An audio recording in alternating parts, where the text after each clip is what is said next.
Hi everyone, welcome back to the channel. And even though I mentioned it and I was very clear when I said I was building some HPA bits and pieces for Empire Airsoft, I was very clear in saying, don't contact me. I'm not, I won't be providing these or making them available. You need to go and talk to Kenny at Empire Airsoft, which even he's probably not going to have any idea until these things are finished, priced up, put on the website or took to an event if that's where he's going to, sell them.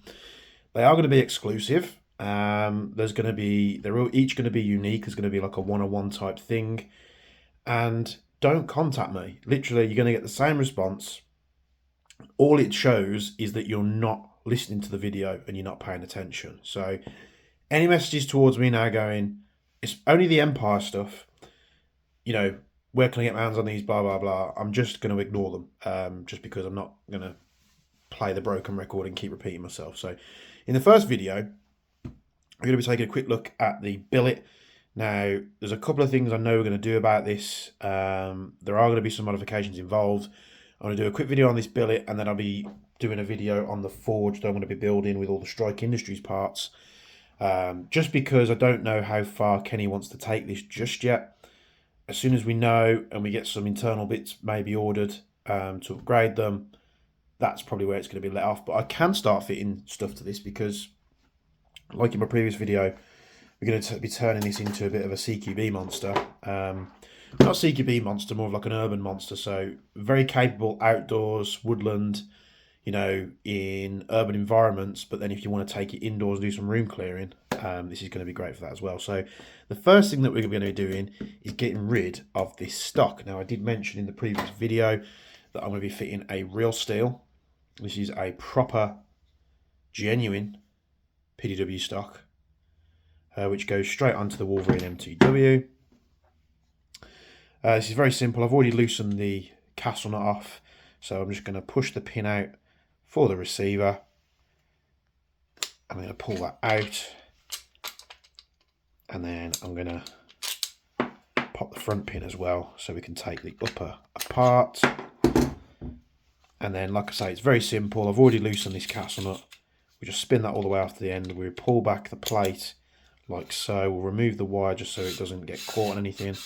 And we just rotate it out. Now, these receivers are threaded to mil-spec dimensions, which is great for adding, genuine accessories. So, it's as simple as that. We can take our PDW stock, set it to the end adjustment, pull the rear section off. And these are great for, especially for MTWs. It's why I run on my MTW9, and it's also why I'm going to be running one on my Strike build for the forged. Is just because you don't require a lot of space for an MTW. This amount of space is more than enough to fit the biggest HPA style battery you want on there. So it's very good. You'll see there's a little slot here. The slot that has the opening on the one side is the rear section, and we basically just take this and we thread it in. We don't want to go in too far, so I've spun that in. That's a little bit too far, so we're going to back it off one. And then there's a couple of pins inside here. Now the front pin here will fall out. There's a push pin as well. I'm not 100% sure what that's for. I think it's to do with turning the body here, but we just slide that on, and then we put the rear section on. The assembly for this is absolutely phenomenal. Now, these stocks, you can get them on the Jaeger Precision website. I can get more. The only thing they don't come with at the moment is the way this was designed for real ARs was, let me just tighten this up here before I forget. So we're just going to knit this up. This might be a little bit hard to do with that tool, but they don't come in the box already fitted with. It's got like a telescopic or a telescoping two style spring system. So there's two springs that compress, and they compress inside each other. That's a US style thing. It's not going to push forward because the pin's out. That's something for the US market that they need to run them properly. And that's it. So it's literally a push button. You can pull it back. You do have, or can get, sliding arms for these, which on my MTW9 you'll see how it fitted. So usually you have to press the button at the back here to extend it, but I don't need to. On this one I can just pull it out and it locks into place. To push it back forward, you can literally point the muzzle of the gun down while holding the button and it will just slide back into itself, but you can see it's not going anywhere. It's really nice and sturdy. I have messed around with Airsoft branded PDW stocks. You'll know from the SLR build series I fitted this one, and it did have quite a unique feature in the fact of, you know, you could compress it down. It was spring loaded. You press the spring and it shot out, which was great, but the fitment on this thing was just so bad that it would just rattle around. It would rattle itself loose all the time. So I ended up taking it off the B15. We actually fitted one of these stocks, but it does have an issue with the B15 receiver where the arms actually hit the QD points which are built into the receiver. So I'm going to have to rethink that project, maybe go in a different direction with it. So that is the PDW stock fitted. We can take that one off, put it to one side. And with the front end, I do plan on keeping this very nice Invictus rail. This being the Mark 1 7-inch. It's a very, very nice rail. We can remove the flash hider. And onto my next product overview is on the Sniper Mechanics hex suppressors. So Kenny was very nice enough to send me one of each that they do. The original hex came in 2 different lengths. You'll see it's a lot more shiny on the anodizing on these. They come with foam baffles installed. I think you can get them in 16mm clockwise and 14mm counterclockwise. So you've got the short, you've got the long. I'm not a fan of thin suppressors. Never have been. I think they just look a bit wonky. So with the Hex XL, I think this is called, you've got a much chunkier, and the anodizing or the finish that they've put on the XLs is much nicer. It's a much more matte colour, and they also do them in this sort of like bronze FDE style colour as well. You can see there's a bit of colour difference between the parts. I imagine they'll have been dipped in different tanks. It could also be a case of this was sort of sandblasted a bit more before being, you know, coated compared to the end caps. But we'll be using these in these upcoming builds for Kenny at Empire. But I'm going to be fitting one of these XLs to this rifle. Now, what I'm probably going to be having to do, because I'm keeping the original rail, if I can just slide this on here, is just before the suppressor locks down, it just starts, so it hits the O-ring there, and then just as you're about to torque it up, it does start to hit the rail. So what I'm going to have to do is I'm going to have to relieve some material off this rail just so we can torque that down, have it nice and tight. Don't want it coming off, do we? So front pin in, put the HPA line through the grip, and we pop it back in there. So we point the gun to the floor, press the button on the back, the stock folds in, and there we have the makings of the first custom gun for Kenny. So this is, I think, is going to be done in a grey pattern of some kind. I will be adding some laser etching. The designation for this series of custom guns, and this will include stuff for Kenny, and it will include stuff that I'll do for myself as well. If you've followed me for a long time, and I'm going back into when I was doing, you know, Celsius, Systema, and the G&D DTWs, you'll know I did a series of custom guns, and they were under the name Sentinel.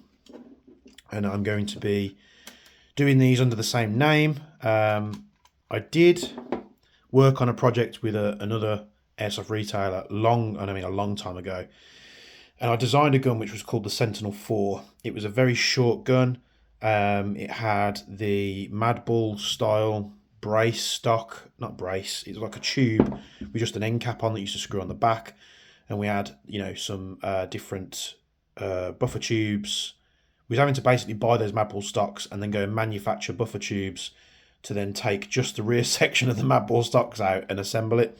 And they were very cool guns. Before that product hit the market, I actually left that position.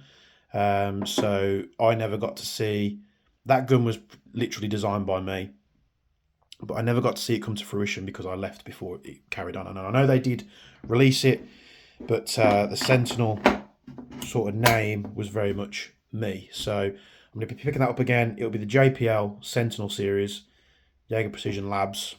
It's kind of a play on words with another acronym, if you know that, JPL.